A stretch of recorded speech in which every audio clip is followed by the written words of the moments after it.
भगवान बुद्ध ने यह कथा जेतवन में रहते हुए कोसल के राजा की पत्नी वासवखत्तियां के विषय में सुनाई थी।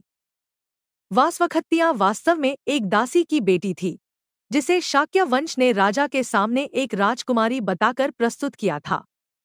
जब राजा को बाद में उसके निम्न वंश के बारे में पता चला, तो वह बहुत नाराज हुए और उन्होंने उसे तथा उसके पुत्र विदूदब को उनके शाही पद से हटा दिया। राजा को सांत्वना देने और यह सिखाने के लिए कि वंश से अधिक कर्म और योग्यता महत्वपूर्ण है, बुद्ध ने अतीत की एक कहानी सुनाई, जिसमें यह दर्शाया गया था कि कैसे एक साधारण लकड़ी बीनने वाली महिला से जन्मा पुत्र भी सिंहासन पर बैठ सकता है। अतीत की कथा। अतीतवत्थु, भेंट और गर्भाधान। बहुत समय पहले, जब ब्रह्मदत्त वाराणसी, काशी के राजा थे, तब वे एक बार अपने शाही बगीचे में घूमने गए। वहां उनकी मुलाकात एक महिला से हुई जो खुशी से दाउरा, लकड़ी इकट्ठा कर रही थी और गा रही थी। राजा उस पर मोहित हो गए और उन्होंने उससे संबंध स्थापित किया।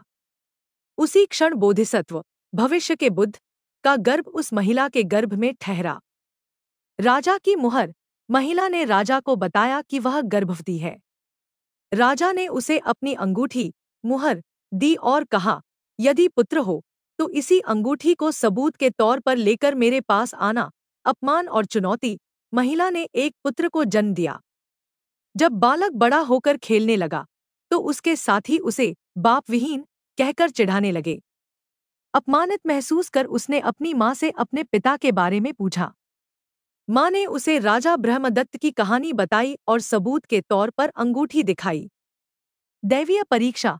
पुत्र के बार बार आग्रह पर माँ उसे दरबार में राजा के पास ले गई और कहा कि यह उन्हीं का पुत्र है। राजा भीड़ के सामने बच्चे को स्वीकार करने में संकोच कर रहे थे। कोई गवाह न होने पर माँ ने अपनी सच्चाई साबित करने के लिए पुत्र को पैर से पकड़ा और हवा में फेंकते हुए प्रार्थना की, यदि यह वास्तव में राजा का पुत्र है तो यह हवा में स्थिर रहे, अन्यथा यह जमीन पर गिरकर मर जाए। सिंहासनारोहण। बोधिसत्व हवा में पद्मासन लगाकर बैठ गए और राजा को संबोधित किया। इस चमत्कार से आश्वस्त होकर राजा ने तुरंत अपने पुत्र को स्वीकार किया और उसकी मां को पट्टमहिषी, मुख्य रानी, बना दिया। पिता की मृत्यु के बाद बोधिसत्व राजा कट्ठवाहन के नाम से सिंहासन पर बैठे और धर्मपूर्वक राज्य किया।